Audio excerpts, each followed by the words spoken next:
নমস্কার বন্ধুরা, ঘরগিন্নি অলরাউন্ডার চ্যানেলে সকলকেই স্বাগত। দেখো বন্ধুরা, এখানে আমি দুটো ডিম নিয়েছি।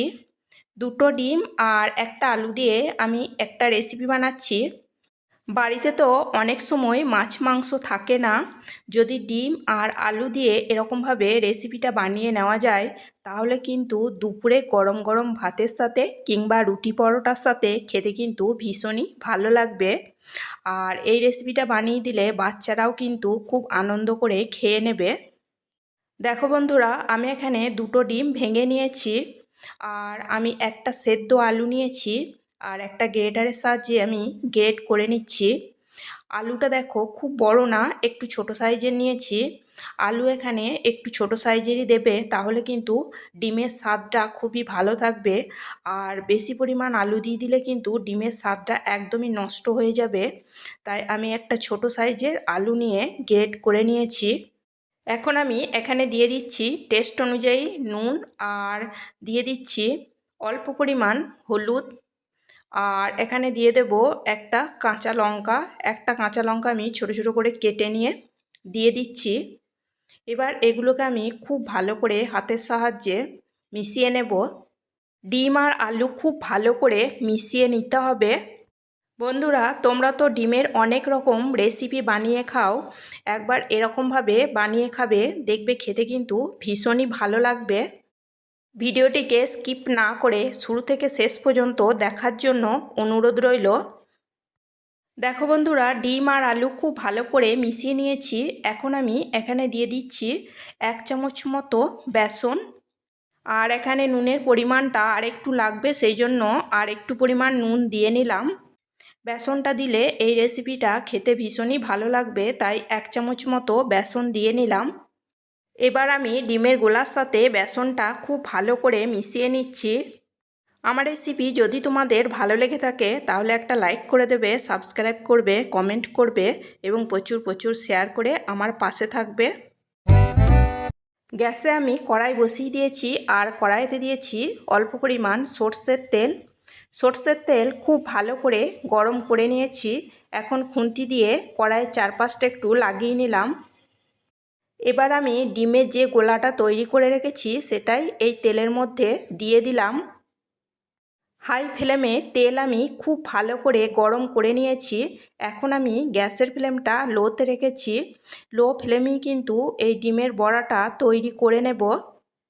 ডিমের গোলাটা কড়াইয়ের মধ্যে দেওয়ার পর কড়াইটা ধরে একটু নাড়িয়ে নিচ্ছি, ডিমের গোলাটা একটু চাড়িয়ে নিচ্ছি।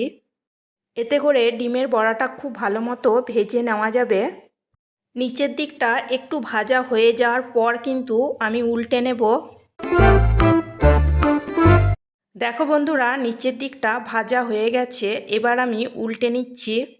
খুব সাবধানে উল্টে নিতে হবে, না হলে ভেঙে যেতে পারে। দেখো নিচের দিকটা ভাজা হয়ে গেছে, আমি কিন্তু খুব সাবধানে উল্টে নিয়েছি। এখন আমি নিচের দিকটাও একটু ভেজে নেব।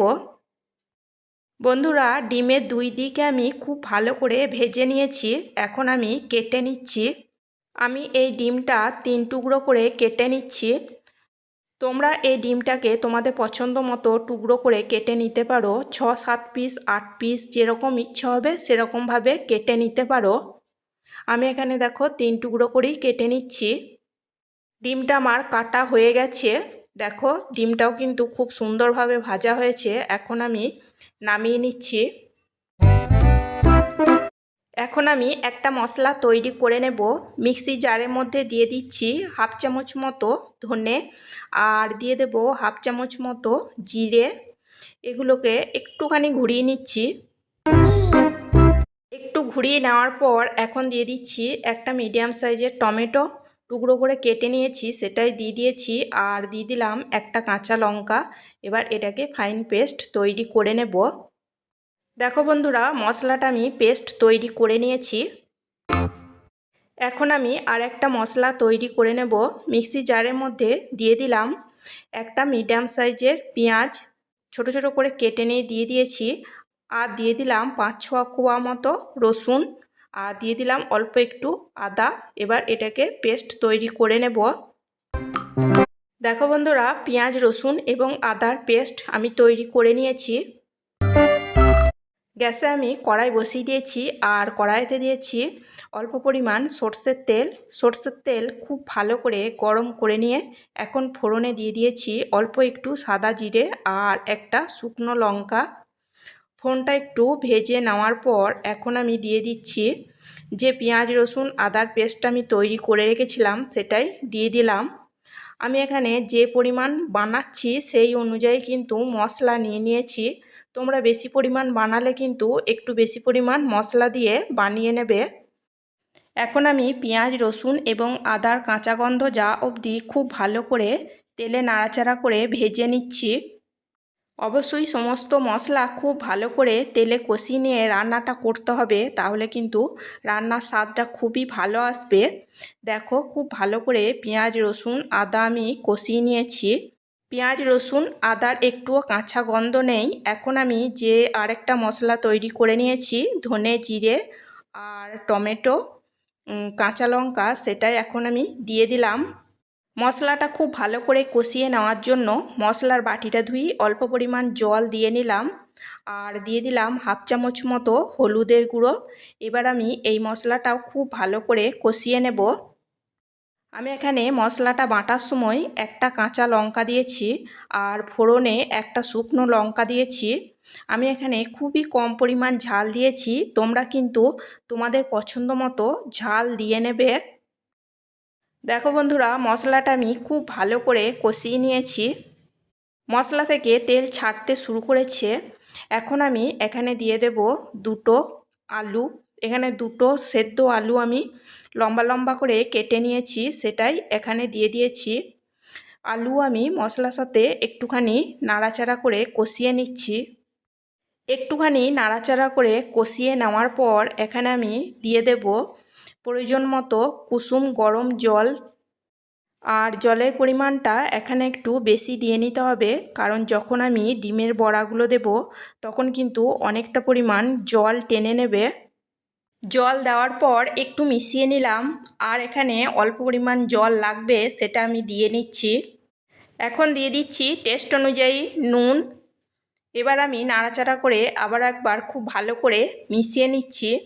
মিশিয়ে নেওয়ার পর গ্যাসের ফ্লেমটা হাইতে রেখে এটা ফোটা অবধি অপেক্ষা করব। দেখো বন্ধুরা, খুব ভালো মতো ফুটতে শুরু করেছে। এখন আমি যে ডিমের বড়াটা ভেজে রেখেছি সেটাই দিয়ে দেব।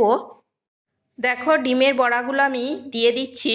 ডিমের বড়াগুলো দেওয়ার পর ঝোলের মধ্যে খুব ভালো করে ডুবিয়ে দেব এবং গ্যাসের ফ্লেমটা মিডিয়াম টু লোতে রেখে কিছুক্ষণ রান্না করে নেব। মিডিয়াম টু লো ফ্লেমে ঢাকা দিয়ে আমি 3 থেকে 4 মিনিট মতো রান্না করে নিয়েছি। এখন আমি ঢাকা সরিয়ে নিয়েছি। একটু হালকাভাবে নাড়াচাড়া করে নিচ্ছি, কারণ ডিমগুলো একদম নরম হয়ে গেছে। বেশি নাড়াচাড়া করতে গেলে ডিমগুলো ভেঙে যেতে পারে। রান্নাটা করতে খুব একটা বেশি সময় লাগে না। এখানে আমি যে আলুটা দিয়েছি সেটাও কিন্তু আগে থেকে সেদ্ধ করে নিয়ে দিয়েছি। এখন আমি দিয়ে দিচ্ছি একদম ছোট চামচের হাফ চামচ মতো গরম মশলা। গরম মশলা দেওয়ার পর এটাও হালকাভাবেই আমি মিশিয়ে নিচ্ছি। ব্যাস তৈরি হয়ে গেছে ডিমের বড়ার তরকারি। এখন আমি গ্যাসের ফ্লেমটা অফ করে দেব এবং 5 মিনিট ঢাকা দিয়ে নেব স্ট্যান্ডিং টাইমের জন্য। 5 মিনিট স্ট্যান্ডিং টাইম আমি দিয়ে নিয়েছি। এখন আমি নামিয়ে নেব। দেখো কালারটাও কিন্তু খুব সুন্দর এসেছে আর খেতেও কিন্তু ভীষণ টেস্টি হয়েছিল। দুপুরে গরম গরম ভাতের সাথে খেতে তো ভীষণই ভালো লাগে, আর রুটি পরোটার সাথেও খেতে কিন্তু ভীষণ টেস্টি লাগে। বন্ধুরা, ডিমের এই রেসিপিটা অবশ্যই একবার বানিয়ে নেবে, দেখবে খেতে কিন্তু ভীষণই ভালো লাগবে। আর বাচ্চাদেরকে বানিয়ে দিলেও কিন্তু তারাও খেতে ভীষণই পছন্দ করবে। দেখো বন্ধুরা, দেখতে কতটা সুন্দর লাগছে আর খেতেও কিন্তু ততটাই টেস্টি হয়েছিল। আজকের মতো এই পর্যন্তই। আবার আসবো অন্য কোনো নতুন রেসিপি নিয়ে। সবাই সুস্থ থাকবে, ভালো থাকবে। চলো টাটা, বাই।